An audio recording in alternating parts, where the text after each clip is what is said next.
In the spirit of reconciliation, I acknowledge the traditional custodians of country throughout Australia and their connections to land, sea and community. I pay my respects to their elders, past and present, and extend that respect to all Aboriginal and Torres Strait Island peoples today. Welcome to Totally Lit, the podcast celebrating reading, writing and creating literature. I'm your host, Ky Garvey. Thank you for listening. Sophie Stern, welcome to Totally Lit. Thank you so much. It's such a pleasure to be here with you. Really excited as you have your very first book coming out, which is always a dream for many authors to reach this point. Did you want to share a bit about your book with us today? So my book is called What Is Left for Us, and it's a modern family drama about two sisters from Bondi, the secrets that tore them apart, and the crumbling clifftop house that forces them back together. It alternates between past and present and between the two sisters' perspectives to unravel the secrets and mysteries that spun the sisters' lives in different directions. So it's really for people who love a messy family drama, a strong sense of place, and a bit of a literary page-turner. Do you see that there's a little bit of turmoil between the sisters? Are they coming back together after a falling out, or are we about to read about their upcoming conflict? The novel starts with the sisters having just inherited their grandmother's house in Bondi, and they haven't spoken in 10 years. Right. So that's the catalyst for them to come back together, and then the novel sort of unpicks what it was that led to them not speaking for 10 years. I always look at families and it's so strange how people can love each other so much and yet be torn apart over things. That's something you explored from observing other people in your life or from your own family? It started with this idea of what would make you stop talking to the person you were once closest to. And I'm the eldest of three. I'm on, so far, very good speaking terms with my siblings. We're a very close family.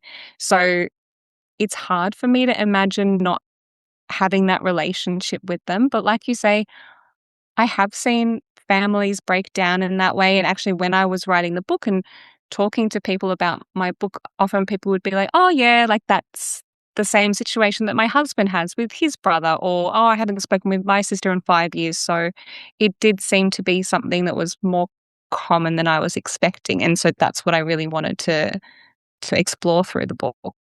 I always hope that families can reunite. So I'm hoping that's what's going to happen with your book. I would love to see the sisters come back together.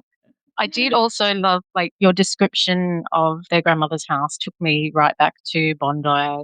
I used to live in Sydney and would often drive up around there. So I was like, oh, how lovely. Is that sort of a bit of a dedication to that lovely area? It is, yeah. So I didn't grow up in that area. I grew up in the inner west of Sydney. But I feel like Bondi is just this iconic place for so many reasons and really personifies Sydney in so many ways. And then I did live in Bondi when I was at university for a couple of years. And it's such an interesting place because it's got the sort of the beauty and almost the glamour of the beach. But it's also a real melting pot where you have a lot of different communities that live there together, people who have lived there for a long time, some people that, backpackers that are only there for a short time. So it does have this, I think, really interesting community, as well as just the environmental beauty of it. But also what I was wanting to capture is the environmental threat of being on the Australian coastline and the erosion of the cliffs and the sort of houses corroding along the cliff line. Now, I'd like to take you back a little bit. Do you recall the day you decided to become a writer?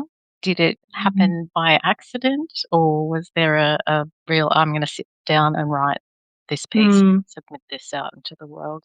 I think it's a mixture of both. I've always written, but I've never called myself a writer. But I've always, as long as I've been, able to write, I've been writing in some form, just to myself, little bits and pieces. And then I always had hanging over me this sense that I should be writing a novel, just hanging at the back of me. It's almost like you're at university and you have an assignment that's due, and it's like, oh, I should be doing this.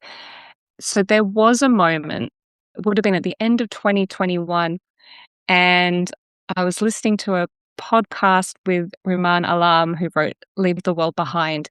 And he was talking about how the best advice he got was don't wait for permission to write. Don't wait for an invitation. You just have to take permission yourself and do it. And that clicked something for me. And that was when I decided to really seriously embark on writing the novel. And I enrolled in a creative writing course and really committed to this novel in particular. So You've been shortlisted for the 2024 Penguin Literary Prize. How did that feel? Was that a pinch yourself moment? it was total pinch me moment because I actually thought it was like a phishing scam or something when I got the email saying that I was shortlisted. I was just completely in shock. And it was really a pivotal moment in, I guess, taking myself seriously as a writer and thinking, there's something here. And it actually came at a point when I was wondering whether to keep going. I was starting to feel quite frustrated, as everyone gets in the novel writing process, wondering, is this ever going to end? Is it actually any good? So that really gave me a lot of confidence to keep going with it and to take it seriously. And I also got feedback through that process from the judges, which really, I think, helped make the book a lot stronger as well. And what was the process of actually submitting that? What did you see it advertised and go, I'll give that a go? Or did anyone say to you, hey, put your Mm. book into this prize? I think I must have just seen it on either Instagram or on the sort of writing association, list of competitions and opportunities. And I actually submitted it on the very last day, probably a couple of hours before the deadline on it. It was sort of a whim when I was like, oh, you know what? I'm just going to put it in. It's free entry. You need a complete manuscript, but I'll just put it in and I'll see how I go. So, and then I think it was about 3 months later that I heard that it had been shortlisted. So that was, like you say, a pinch me moment. Were you dancing around the room when you got that email? I was in the library working on my novel and I burst into tears. It was just the weirdest feeling, the most surreal feeling. But yeah, it's a real highlight. I'm just really revealing what I will be doing if that ever happens to me. Jumping around like a maniac. I think dancing's a great idea. Now, you did mention that you thought it was a phishing email, a bit of a scam. Are you receiving all of the emails everyone has received? So many, so many. And at first I was like, wow, I'm really important getting all these emails. But then you actually open it and it's just absolute drivel telling you how they can help promote your book. And yeah, it's such a distraction. But it must be eliciting a response from some people, though. Like, it must be generating some income somehow for them to be continually doing it. I feel a little bit preyed upon. I don't know if all the other writers out there are feeling that way.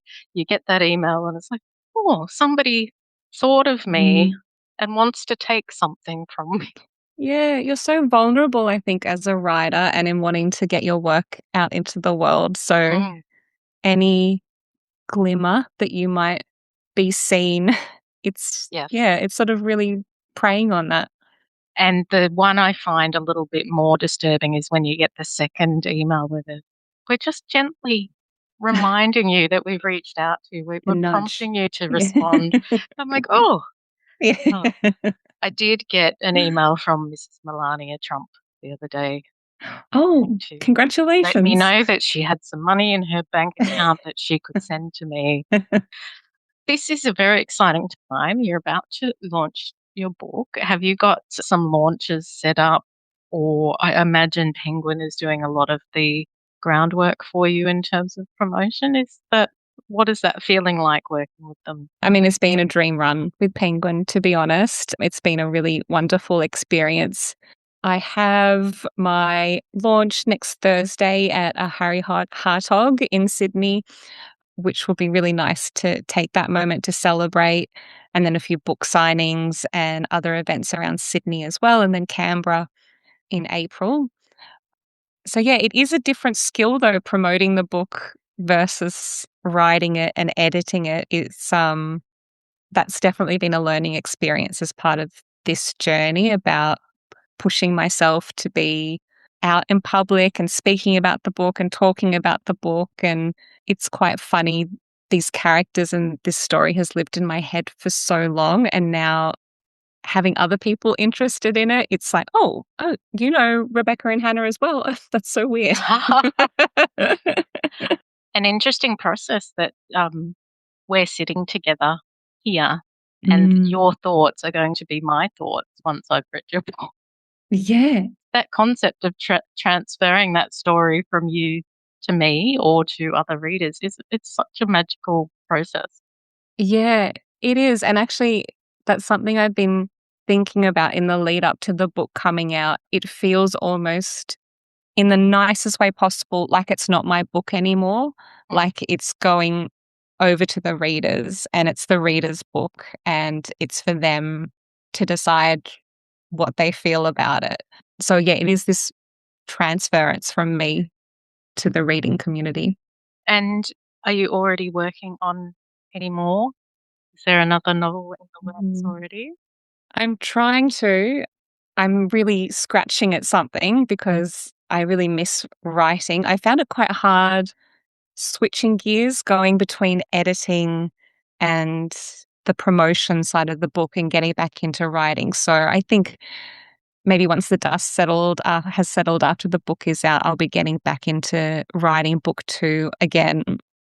I think I also had this idea that book 2 would be easier now that I'd done one book, and no, no, maybe even harder. So, Are yeah. you contracted to write another one, or are you just wishing to write I'm another just one? wishing, yeah. So, So there's I have no a one book deadline deal. pressure. Yeah. I would be suffering if I was under deadline right now. I don't think I could. So far in my writing career, I haven't had any deadlines, and I think that's the Mm, only way I've survived. I think if I yeah. suddenly was told you need to have something ready in 3 months' time, I would Yeah. just fall apart. Yeah. I think I'd be the same. I already feel so much pressure and have to sort of trick myself into writing to get anything done. So if I had a deadline hanging over me, I don't know how I'd cope, to be honest.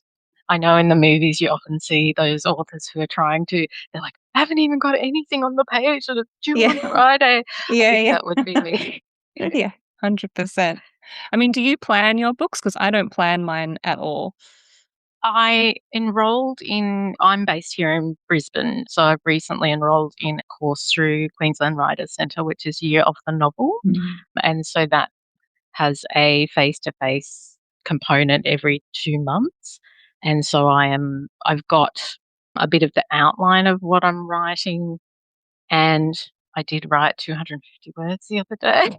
Yay. But it's like bit by bit. But I have had something in my head for quite a while. And for me to write something novel length, I felt like I'm going to need some support and some Yeah. scaffolding. So, Yeah. so it has lived in my head for quite a while. I largely write short stories and picture books because they're short.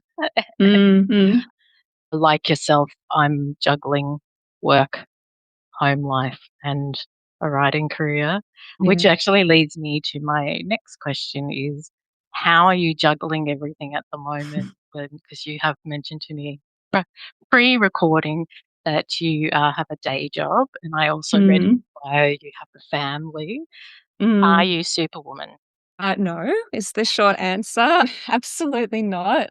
That's probably the question I get most is when did you write this book? And it's almost like childbirth where it's just a bit of a blur of I don't know how I did it. It just happened somehow. I don't write every day and I've tried to write every day and that just didn't work at all for me.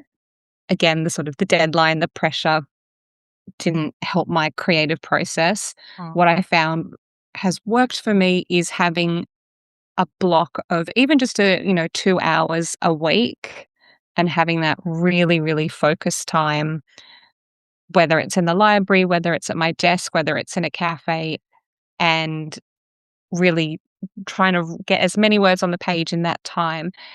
And then the period in between, it's just all percolating in my head. If I'm sitting on the bus on the way to work, I'm thinking about my book. If I'm going for a walk, I'm listening to a playlist that reminds me of characters or a particular scene, and I'm working things out there. I'm always writing crazy notes that I barely understand on my phone or leaving a voice memo to myself. So it's really scrappy, I guess, but that does get the book written, and it did get the book written, and it's what has worked for me.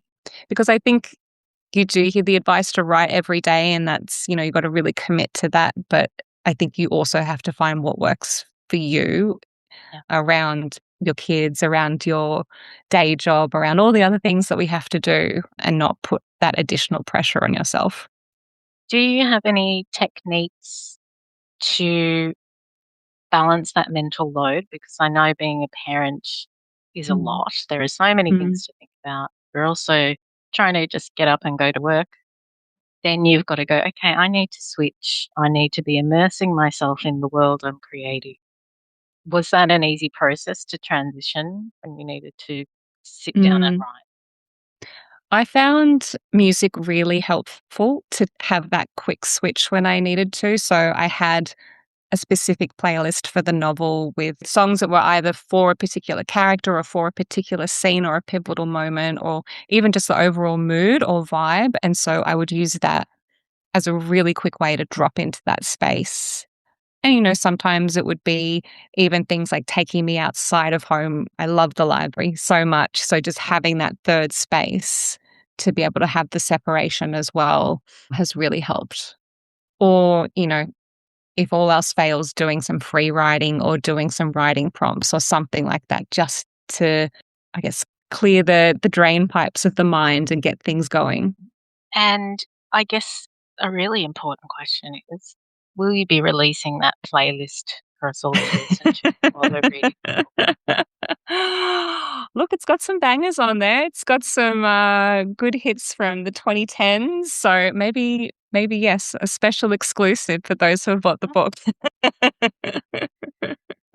Um, I have found having a very supportive partner has given me the opportunity to write, which I never had before. Mm. How's it been negotiating with your partner through the writing of the book and Mm. balancing everything else? There has been, I would say, no negotiation in the sense that he has always pushed me and supported me in my writing and always taken it seriously. It was never a sort of optional extra. He always knew it was really important to me. And Mm. when I was debating whether to do the Curtis Brown creative writing course, which is quite a big financial commitment, he said, Yes. go for it. Like, this is what money is for. This is to support you in doing things that you love. So do it. He's picked up the extra childcare when I've needed some time or when I've had a couple of stints where I've gone to Varuna, the writer's residency in the Blue Mountains, which was, oh my gosh, do it. It is magical. It's the best place.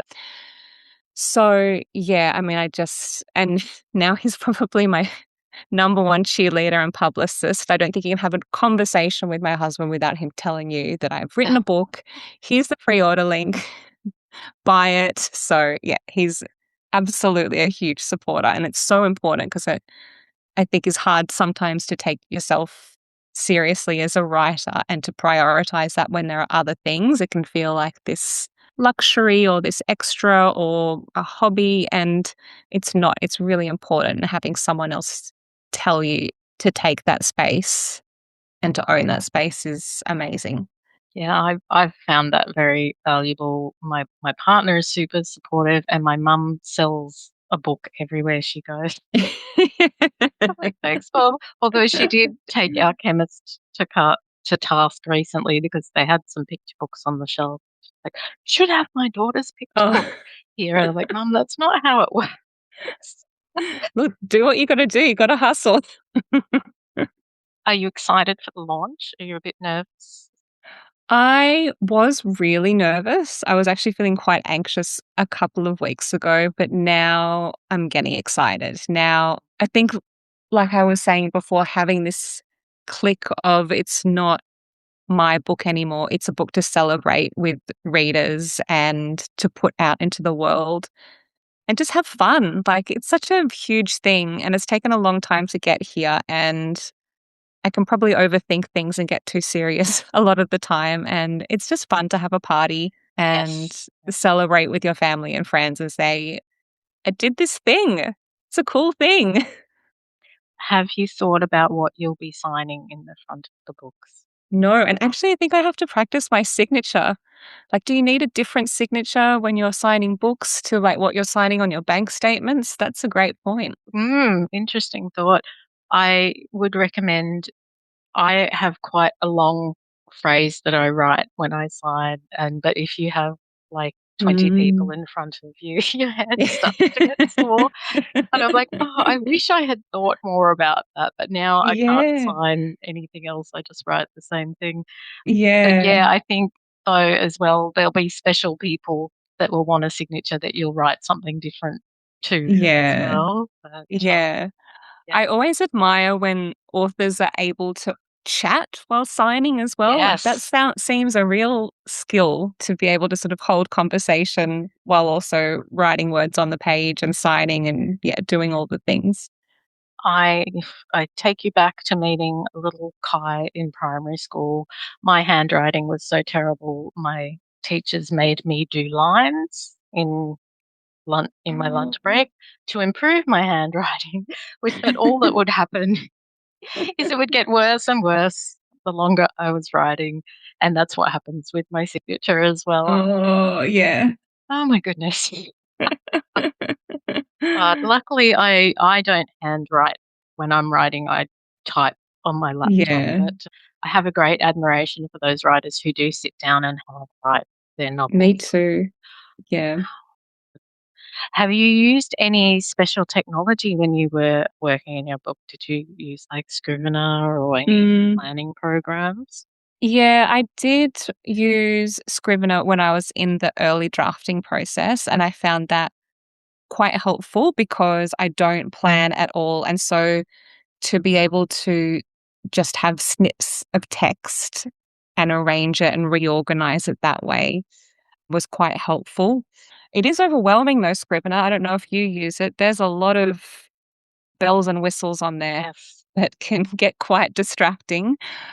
So once I'd done the first draft and sort of cobbled together all these scraps and printed it out and worked out how I would fit it all together, then I moved over into Word and found that was easier to get that overall flow and sort of bird's eye view of things. And when you moved through the process of working with Penguin, was there anything in the process where they wanted you to take anything out that you were really invested Mm. in, or did you have to let go of anything that you'd really wanted to include? Probably not a huge amount, to be honest, because I had the initial feedback through the literary prize. And so I knew the direction that they wanted to go with it, and all of it made sense. There was probably one thing which I probably can't talk about without it being a spoiler, where they questioned why that had happened or why that was happening. And I disagreed with that. I knew that had to be in the book. But I think when you get that feedback, it doesn't necessarily mean you have to do it that way, but it's more of a prompt to say, have you made it clear enough why that's important to the book? Mm. And probably I hadn't at that point. And so that is where I spent the time going deeper and making sure it fit within the overall frame of the book. And when my publisher looked at it again, she said, I understand now. I understand why Mm. that's important. Did it feel a bit like you were having to repeatedly do homework to Oh, once you were at yes. that point? Yes. Mm. I can't believe how many times I've read this book. I am sick of it. It's a good book, but you don't need to read it 500 times. Only read it once or twice. Yeah, exactly. I've never read a book so much. So yeah, it did feel like homework sometimes. I think especially when I got to the copy edit stage and realized I don't know grammar. I don't know how to use a comma. That was quite an enlightening experience. I get a bit stuck because the way I pretty much just sit down and write. But then if I have to go back, then I will start to agonize over grammar. Oh, I just don't know. Yeah. When I originally wrote, though, I felt quite confident, and it's just when I have to go back and question it, then I'm like, I don't know. Is this right or Yeah. is this not right? Can I Yeah. not write a word or string a sentence together at all? 100%. You stare at a sentence long enough and you can just totally tear it apart. So I have a few questions for you so our listeners can get to know you a little bit better. I'm going to throw something at you that I didn't think of asking before, but because you mentioned you have read your book so many times, what is your own? What book have you got next to your bedstand on your bedstand tonight? Like, is there a book? Is there any genre that you love, or are you writing in the genre that you love? I'm writing in the genre that I love. I actually have something different on my bedstand right now, which is my first Maggie O'Farrell novel, historical novel. And I don't usually read historical fiction, but I'm loving it. And it's just so rich in detail and really transporting me. And I felt like I needed to be transported from my book, to be honest, after reading it so many times. But yeah, generally I read contemporary fiction in sort of, popular literary genre, I suppose. And you have an exciting opportunity now as you're moving in the literary world. Is there an Australian author that you would love to meet if you had the opportunity? I mean, I think I'd be terrified, but I'd love to meet Helen Garner. I think she's Yeah, that would just be incredible. so exceptional, but I would clam up. I wouldn't know what to say to Mm. her. She's just so talented, and I had So talented. recently been Googling her because she's been focusing on the mushroom trial in Mm. Victoria, and I'm like, I wonder if I could invite any of those people onto the podcast to Oh, chat. Am I brave enough amazing. to pitch? Yes. Oh my goodness. That would be incredible. I just read that the Mushroom Tapes book actually, and it was such a cool insight into the way writers think Mm, and how they think about their moral obligations to tell a story, particularly in the true crime genre. yes. So Mm. yeah, I really, really loved it. So I may get brave enough later in the year to You maybe reach should. out to some PR Yeah. people. Hopefully none of them are listening. I would hate to be embarrassed with these. Sorry. And so just for aspiring authors, have you got a tip for someone just like yourself who is at the start of their writing journey? Hmm. What piece of advice would you share with them? I'd probably give two pieces of advice, which the first goes back to that permission and invitation that I mentioned at the beginning, which is no one is going to tell you it's time to write a book or you've done everything on your to-do list. You can now take the time to write your novel. You have to take that time. You have to make it for yourself. And if you have that niggling feeling, prioritize it. Like take it really, really seriously and don't do other things. Don't go to the gym. Don't see your friends. Don't have a tidy house. You're going to have to give stuff up, but it's worth it. And then the second is you have to write something that you love. I don't think you can sort of be cynical about writing something that the market or that you think readers will like. Like I said, you have to read it so many times. You've got to love it. At least at the start, you got to love it because it's going to be with you for a long time. So don't write a story to trend. Exactly. Write something you love. Yeah. Yeah. And I think And people can see through that if it's not coming yes, from an honest place. I think too, we've all got one story in us. I think it's write that one first. Absolutely. So people Absolutely. can see the passion Yeah. there. And then the next one is probably a bit harder. Mm. If you're lucky, you've got 2 books in there. I hope so. I hope so. And my next question is just, is there anything surprising about yourself that your readers and other writers may not know about? Grown up in Sydney. I've lived in Sydney most of my life, but I have spent 2 periods of time where I lived in Moscow, and I've also lived in London. And so when people read the book, they might see shades of those influences in there. I am basically asking all of my guests to tell me a secret when I ask that question. Tell me a And secret it's and let me interesting. record it.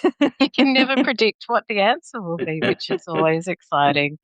So you've been to Moscow, you've been to London. Do you speak Russian? I speak Russian badly. My husband's family is actually Russian, so I can kind of understand what they're saying, but yeah, my actual speaking abilities is not the best now. Well, thank you so much for joining me. I've been thrilled to chat with you. I'm very excited for the launch of your book and I cannot wait to read it. I have a copy here ready to go. Oh, So I wonderful. really appreciate hearing about your experiences and the Penguin Literary Prize and Varuna.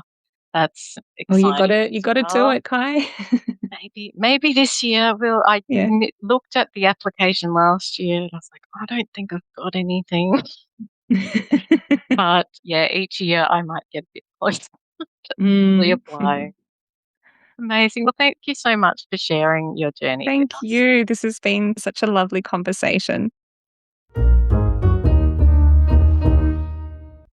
Totally Lit is an independent podcast. You can help support us to continue to chat with wonderful Australian creatives by leaving a review on iTunes or sharing our socials with your friends. You can also make a contribution at www.buymeacoffee.com/Totally Lit. This will also help with equipment and podcasting platform fees. I love to interact with our listeners, so feel free to say hello either by email or social media at totallylitpodcast@gmail.com, or you can find me on Facebook, Insta, LinkedIn and Twitter, and now Blue Sky. I've also created a group on Facebook called the Totally Lit Writing Community. It's a space to continue the conversation and share your writing successes, events, launches and latest projects. Jump into the group and say hello. Thank you for listening to Totally Lit, and don't forget to go out into the world to read, write, create, ignite.